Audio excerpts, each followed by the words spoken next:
The fallout continuing at this hour. New reporting from 12 News political director Matt Smith, who's live outside Pfizer Forum. Matt. Kristen, all this just 5 days away from the start of the Republican National Convention. The Trump campaign tonight insisting they don't care who the Democratic nominee is, at least publicly. All this as President Biden tonight works to continue to shore up key support in key states like Wisconsin. Tonight, the fallout and pushback intensifying. Do you believe he should run for re-election? I'm not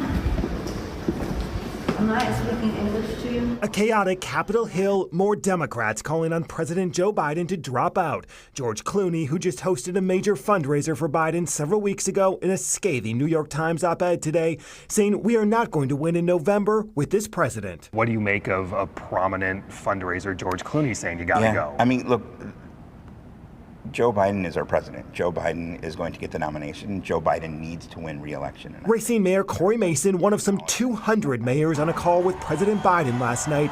Biden attempting to reassure some of the nation's top Democratic mayors, including Madison Mayor Sadia Rhodes Conway. Are you going to vote?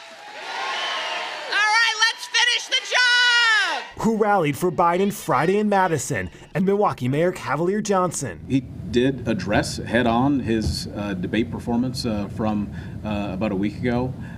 He acknowledged that it was absolutely not his best performance. It was a challenged performance. I mean, do you have any concerns about his ability? No, I mean, I think, again, you hear it again and again, and I think if we saw what happened on debate night become the new normal, or that's what he always sounded like, or, people were concerned, but again... And you don't think it is? I don't. I think he had one bad night.